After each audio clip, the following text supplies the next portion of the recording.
안녕하십니까? 하나님의 전에 오신 모든 성도님을 환영합니다. 귀한 찬양을 들려주신 우리 찬양 대원들과 앞서 찬양을 인도해 주신 우리 청년들에게 감사드립니다. 하나님의 복이 충만히 임하게 되기를 주님의 이름으로 축원합니다. 오늘 설교 제목은 예수님께로 가면이라고 정해 보았습니다.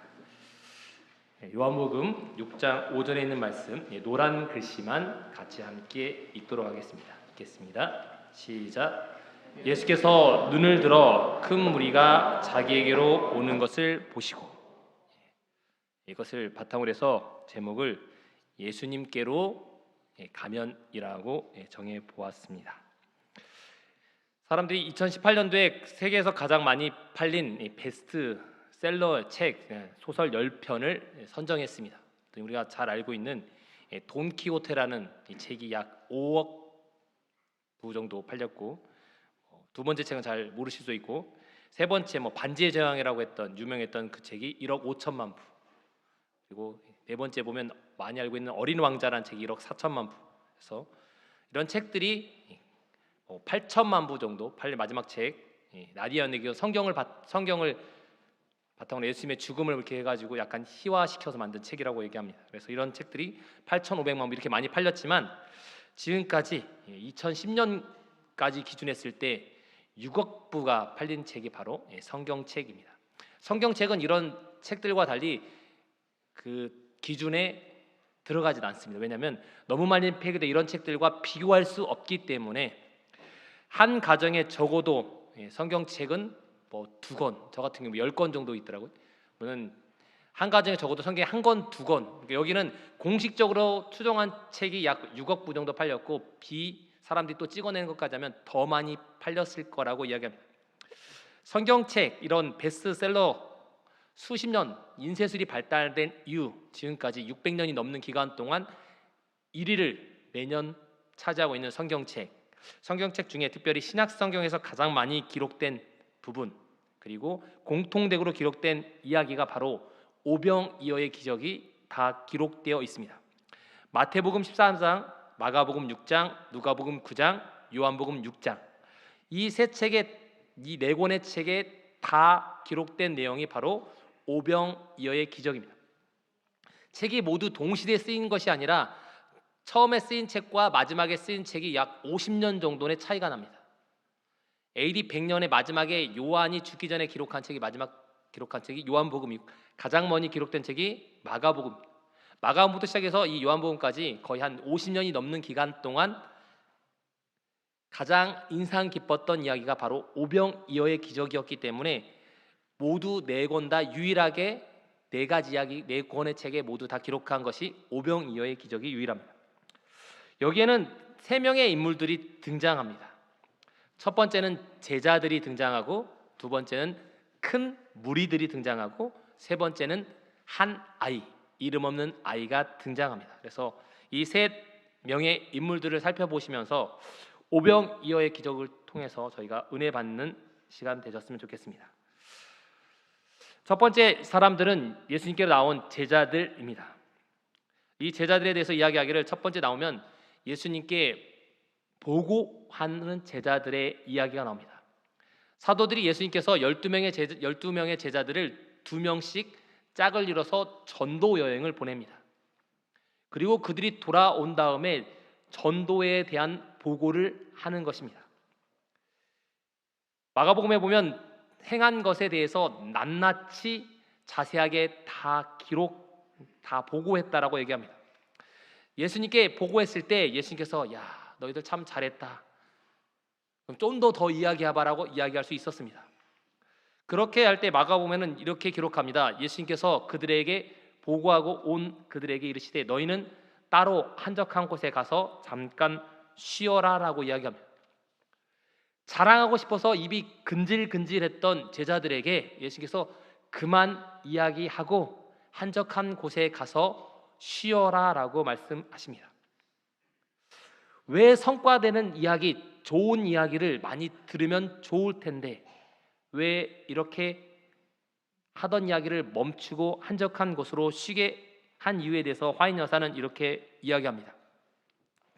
자신들의 활동에 성공을 거둔 제자들은 자신을 의지하고 영적 교만을 품음으로 사탄의 시험에 빠질 위험이 있었다라고 표현합니다. 내가 잘나서 전도에 성공했다라고 생각할 수 있었기 때문에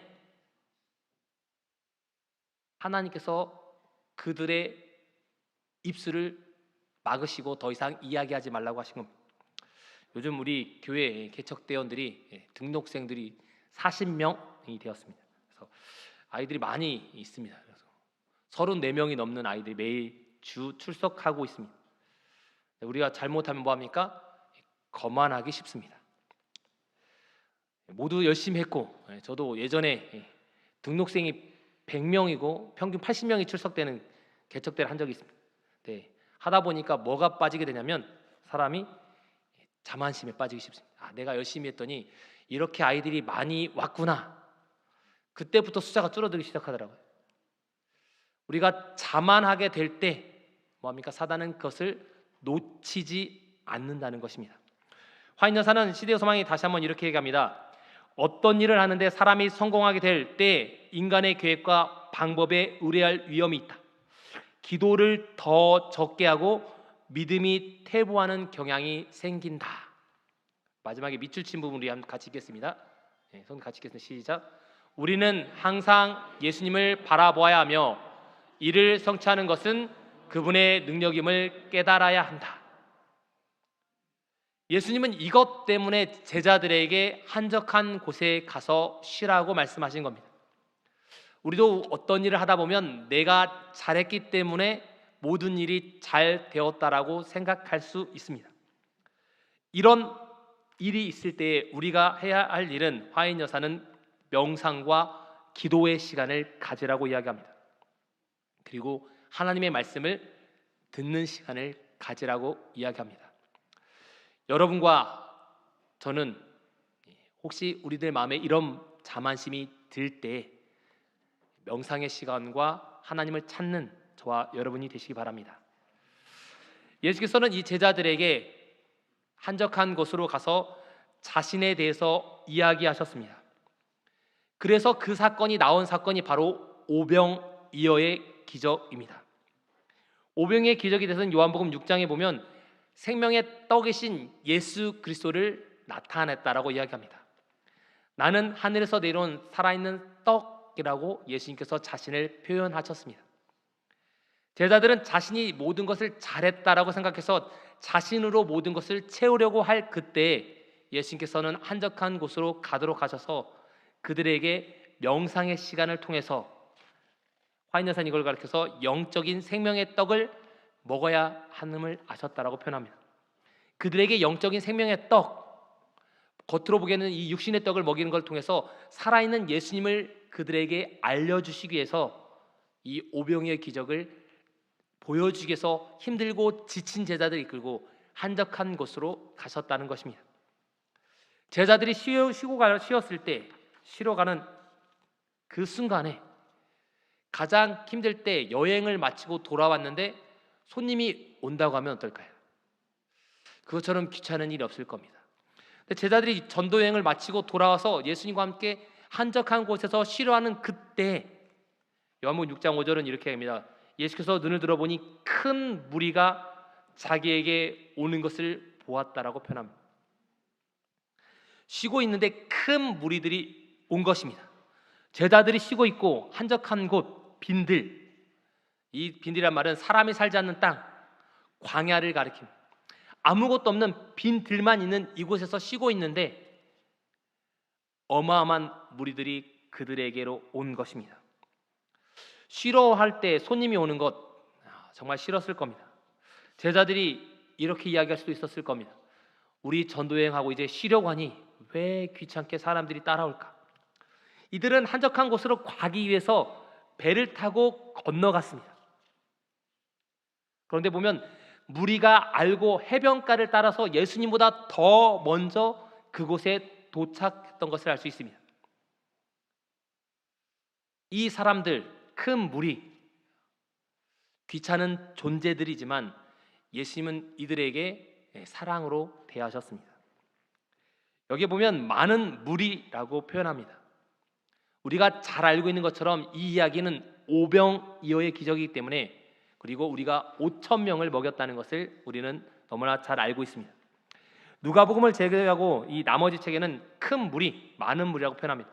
마태복음 21장과 마가복음에 5천 명이라고 이야기하기 때문에 우리가 오병이어의 기적이 5천 명임을 알고 있습니다. 그러나 마태복음 14장과 마가복음에 보면 어린 아이와 여자를 제외했다라고 표현합니다. 유대인은 범죄하게 된 이유가 하와 때문이고, 그 하와를 대표하는 여자들은 문제가 있다라고 생각해서 여자들과 어린아이는 숫자에서 계수하지 않습니다. 부정적인 영향을 보기 때문에. 그래서 5천 명이었으면 약 2만 명이 숫자가 되는 것을 알 수 있습니다.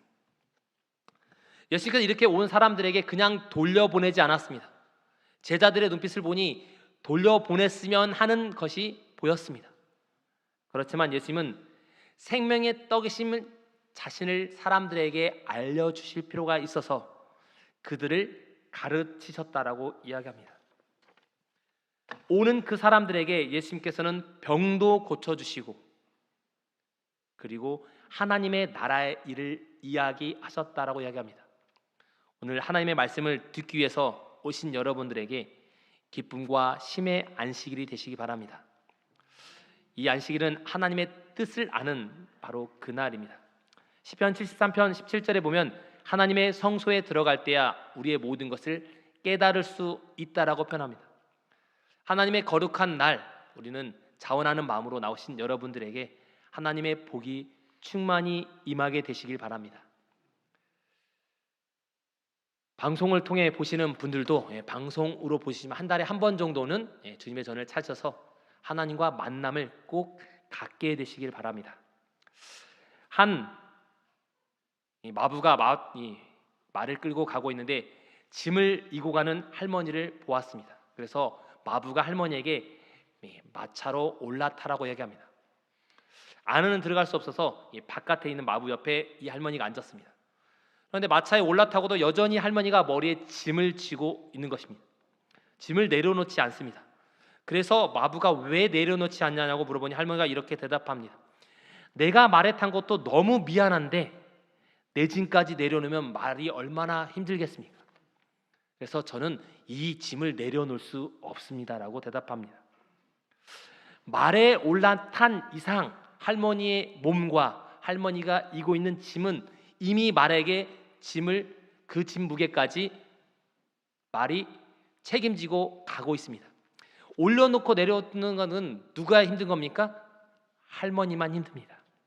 그런데 우리가 주님의 전에 나와서 아직도 세상의 짐을 들고 있다면 우리는 아직 하나님께 내려놓지 못했기 때문에 아직도 이 짐을 지고 있는, 어쩌면 웃을 수밖에 없는 이 할머니와 같은 모습일 수 있습니다. 주님의 전에 나온 여러분께서는 주님께 모든 짐을 내려놓고 기쁨의 안식일, 쉼의 안식일을 꼭 보내게 되시기를 주님의 이름으로 축원합니다. 주님께 다가온 이 무리들, 그런데 마태복음에 보면 이렇게 얘기합니다. 예수님께서 나왔다라고 표현합니다. 이 말은 예수님께서 사람들이 무리가 온 것이 아니라 예수님께서 그들에게 가까이 갔다라고 표현합니다. 사람들은 예수님께 왔지만 예수님께 다가오지 못했습니다. 왜냐하면 사람들이 예수님께 가까이 오면 사람들에게 예수님을 믿는다는 것 때문에 사람들에게 배척당할 수 있어서 사람들이 예수님께 가까이 오는 것을 꺼려했습니다. 그럴 때 예수님께서 그들에게 한 발짝 더 가까이 가셨다라고 표현합니다. 주춤주춤하는 그들에게 예수님께서 가까이 가신 겁니다. 모래의 발자국을 저희가 잘 아실 겁니다. 평상시에 두 발자국이었던 모래의 발자국이 자신이 어려울 때는 한 발자국밖에 없었습니다. 그럴 때 그 사람이 투정거립니다. 예수님, 왜 평상시는 저와 함께 다니다가 왜 어려울 때는 한 발짝밖에, 제가 정말 필요할 때는 왜 안 계셨습니까? 그럴 때 예수님께서 이렇게 대답하셨습니다. 그 힘들 때는 내가 너를 업고 걸었다라고 말씀하십니다. 마찬가지로 예수님께서는 다가올 수 없는 그들에게 가까이 가신 것입니다. 우리가 한 발자국 다가갈 때 예수님께서는 10발자국 10걸음 이상을 저에게 다가오십니다. 그런 예수님께 감사하는 시간 되시기 바랍니다. 이 세 번째로 등장한 아이는 이 예수님께로 가까이 나온 아이입니다. 이런 아이의 마음은 바로 예수님의 마음이었습니다. 예수께서는 무리들을 보시고 불쌍히 여겼다라고 이야기합니다. 목자 없는 양같이 있는 사람들을 보고 불쌍히 여겼다라고 표현합니다. 오는 것을 본 예수님께서 그들을 불쌍히 여겼기 때문에 그들에게 무언가 채워주고 싶으셨습니다. 왜 이 사람들이 목자 없는 양이었냐면, 저희가 잘 보시면 여기에 내용 바로 앞에 침례 요한이 죽은 내용이 이 오병이어 기적 바로 앞에 있습니다. 침례 요한의 처형 소식을 들었던 이 사람들은 예수님 이전에 침례 요한이 메시아라고 생각해서 수많은 사람이 따랐고, 그 침례 요한이 죽자 많은 사람들이 실망하였습니다. 그리고 정처 없이 떠돌아다니는 우리에게 선지자가 죽었구나라고 실망했던 그 사람들이 예수님을 발견하고 따라왔던 그 사람들을 보고 불쌍히 여겼고 안타까웠던 마음을 갖게 되었다는 걸 이야기합니다. 이런 안타까운 마음이 예수님 마음에 든 것입니다. 그리고 그 안타까운 사람들이 자기에게 오는 것을 예수님께서 보신 겁니다. 그리고 제자들에게 너희도 그런 마음을 가지라라고 예수님께서 그들에게 이야기합니다. 너희가 먹을 것을 주라. 이 말은 그들에게 너희가 먹을 것을 줄 거라고 예수님께서 믿었던 것이 아니라 내가 생각하는 그 마음, 안타까운 마음, 사람들을 불쌍히 여기는 마음을 가지라라고 말합니다. 왜냐하면 제자들은 선교여행을 갔다 왔지만 자신들이 잘했기 때문에 선교여행에 성공했다라고 생각했습니다. 자신이 이적을 베풀고 귀신을 쫓아내고 했던 그 모든 것은 하나님의 권세와 능력이었음을 깨달아야 하는데 그것을 잊어버린 것입니다. 그래서 선교여행 때 그들은 다니면서 옷이 헐지도 않고 한 번도 배를 골머본 적도 없었습니다. 그 기적을 베풀었던 그 하나님께서 이 모인 무리를 2만 명에 가까운 이 사람들을 먹이실 것을 그들은 깨달아야 했습니다. 그러나 그들은 깨닫지 못했습니다. 너희가 먹을 것을 주라라는 그 내용은 너희가 먹을 것을 주라는 것이 아니라 우리는 줄 수 없으니 예수님 어떻게 하면 좋을까요? 하고 예수님한테 시선을 향하라는 것이었습니다. 그러나 그들은 예수님께 시선을 향하지 않았습니다. 예수님을 도구로 삼았으면 그들은 이적을 그들이 경험했을 것입니다. 이적의 출발이 제자들로부터 시작되었을 것인데 제자들로 시작되지 않고 한 아이로부터 시작된 것을 볼 수 있습니다. 예수님과 똑같은 마음을 이 어린아이가 가졌던 것입니다. 여기 보면 요한복음 8장에 보면 여기 한 아이가 있어 보리떡 5개와 물고기 2마리를 가지고 있다라고 얘기합니다. 예수님께서 제자들에게 말씀하셨을 때 도시락을 가지고 있는 아이가 이 한 명에 불과했을까요? 2만 명에 모인 사람 중에 도시락을 가져온 수백 명의 어쩌면 수천 명의 사람이 있었을 것입니다. 그러나 그 어느 누구도 자기의 도시락을 내놓지 않았습니다. 왜냐하면 이 도시락은 내가 먹어야 되기 때문입니다. 주면 내가 먹을 게 없기 때문에 그 누구도 옆에 사람을 보고 안타까움을 마음을 가지지 않았습니다. 마태복음 6장 38절에 보면 예수님께서 제자들에게 너희에게 떡이 몇 개나 있는지 가서 보라. 사람들에게 물어보라고 했을 때 어느 누구도 자신에게 있다라고 대답하지 않고 아마 자신의 먹을 것을 감추었을 겁니다. 오직 한 어린아이만 자신의 도시락을 내놓았습니다. 이 도시락은 이 보리떡 고기와 함께 먹는 주식하고 물고기 2마리, 가장 평범한 아이의 도시락이었습니다. 이 아이는 예수님과 똑같은 마음으로 사람들을 불쌍히 여기는 마음이 있었기 때문에 이것을 예수님께로 가져온 것입니다. 보리떡 5개는 이렇게 표현합니다. 보리는 유일하게 보리떡, 요한복음에만 보리떡이라고 표현되어 있습니다. 우리나라 사람들이 떡이라고 번역했지만 원래는 빵입니다. 보리빵. 보리빵 5개와 물고기 2마리가 이 아이가 먹기에 딱 알맞는 식사량이었습니다. 어마어마하게 큰 빵도 아니고 작은 빵 5개와 작은 물고기 2마리였습니다. 이 아이의 도시락을 뭡니까? 예수님께로 가져온 것입니다. 이 아이는 어떤 마음으로 가져왔을까요? 물고기 2마리에서 마태복음과 마가복음, 누가복음에는 익투스라는 헬라어를 사용했고 요한복음에만 옵사리오라는 단어를 사용했습니다. 익투스라는 단어는 상품성 있는 좀 팔만한 물고기, 제가 아직 성지순을 못 다녔는데 밑에 내려오면 왼쪽 아래에 있는 물고기가 이 베드로 물고기라는 물고기. 그래서 저렇게 큰 물고기, 우리나라 말하면 붕어라고 생각할 수 있습니다. 이런 큰 물고기가 아닌 보잘것없는 물고기, 어쩌면 피레미와 같은 물고기들, 팔지도 못하는 물고기들, 가서 작은 물고기들, 그 물고기들은 상품성이 없기 때문에 그냥 어부들이 가져가지 않고 집으로도 가져가지 않고 팔러 가지도 않고 그냥 버려둔답니다. 그것을 주워다가 가져가는 사람이 가난한 사람들, 이런 사람들이 어부들이 버린 물고기를 가져다가 집의 주식으로 삼았습니다.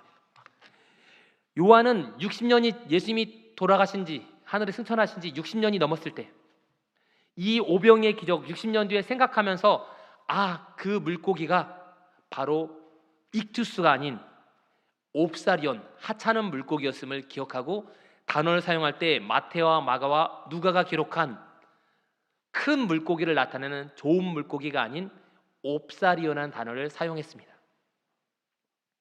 상품성이 없는 물고기였다는 겁니다. 그러면 마태와 마가, 누가는 잘못 알고 표현했을까요? 그렇지 않습니다.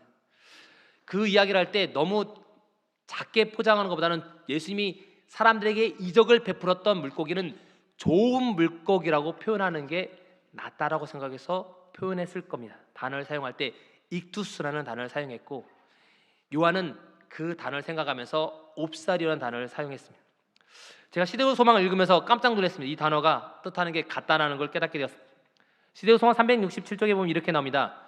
고기와 보리떡은 갈리 주변에 사는 어민들이 일상으로 먹는 양식이었다. 좋은 물고기가 아닌 하찮은 물고기였다는 겁니다. 이 어린아이는 하찮은 물고기지만 예수님께 가져다 드리면 나의 이 도시락이 비록 보잘것없고 내가 먹기에도 거의 부족한 도시락이지만 예수님께로 가져가면 무언가 놀라운 일을 행할 것을 알고 가져간 것입니다. 어린아이와 같은 마음이 있었다는 겁니다. 그래서 예수님께서 어린아이와 같은 마음이 있으면 천국에 들어갈 수 있다라고 표현합니다. 우리 교회 보면 어린아이들이 참 많이 있습니다. 그래서 어린아이들이 하나님의 말씀을 잘 암송하고 있고 그런 아이들의 영상을 잠깐 보겠습니다. 다니엘이 하루 3번씩 무릎을 꿇고 기도하며 다니엘서 6장 10절 말씀. 아멘.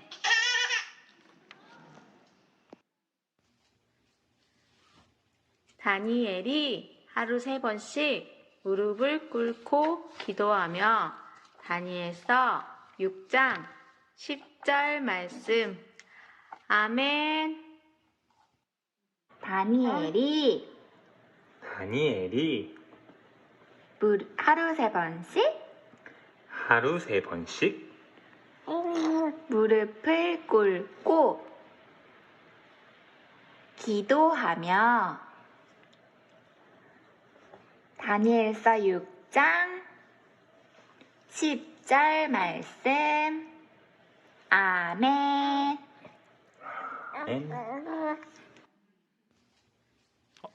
똑같네요. 다니엘이 하루 3번씩 무릎을 꿇고 시작. 자녀들아, 모든 일에 순정하라. 골로새서 3장 20절 말씀 아멘. 보시면 아이들은 이렇게 말씀을 있는 그대로 받아들이고 그대로 실천합니다.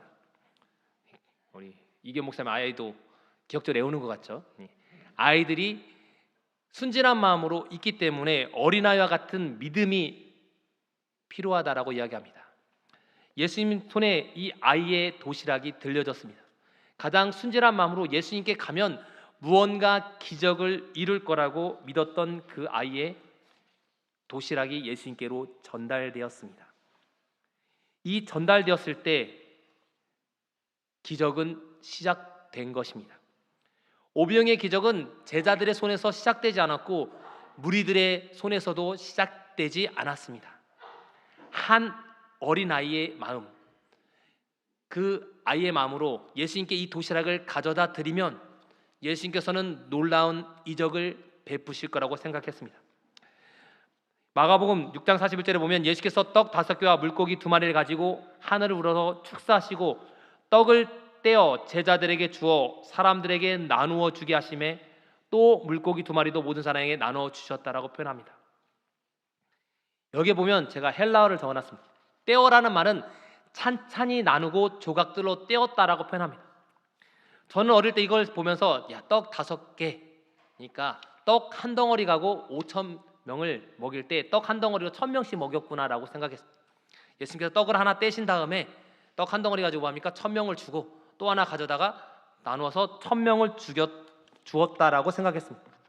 여기에 보면 떼어라는 표현은 이 헬라어는 동사가 중요합니다. 떼다라는 표현인데 이 떼다라는 표현은 동사 직설법 과거라고, 과거의 떡을 한 덩어리를 뭐합니까? 하나를 집어서 뗀 다음에 그 떡에서 하나를 한 덩어리를 떼었다는 표현입니다. 그리고 여기 보면 주었다는 표현은 디돔이라는 단어가 원래 원어인데 주다인데 보면 헬라어에는 영어에 없는 미완료가 있습니다. 이 말은 떼서 주는 행동을 쉬지 않고 계속했다는 겁니다. 언제까지 줬다는 겁니까? 5,000명이 다 먹을 때까지 주는 행동이 그치지 않았다는 표현이 헬라어의 미완료라는 단어에 들어 있습니다. 근데 예수님께서 떡을 한 덩이 뗀 다음에 이걸 뭐합니까? 계속 주는 행위를 5,000명이 다 먹을 때까지 이 기적이 그치지 않았다는 겁니다. 화인 여사는 이 표현을 가리켜서 헬라어도 몰랐던 화인 여사가 아주 잘 이 단어의 의미를, 동사의 의미를 잘 알고 있어서 이렇게 표현했습니다. 빨간 글씨입니다. 밑에 있는 빨간 글씨만 같이 읽겠습니다. 읽겠습니다. 시작. 양식은 그분의 손에서 증가하였고 생명의 떡이신 그리스도께 내민 제자들의 손들은 결코 비지 않았다.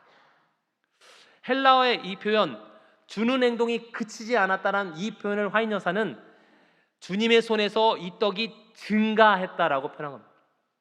줄어들지 않았다는 표현과 같은 표현을 화인 여사가 사용한 것입니다. 하나님께 기도했더니 이 떡 한 조각을 취해서 뗀 예수님의 그 손이 그치지 않고 계속 주는 행동을 할 수 있었다는 겁니다.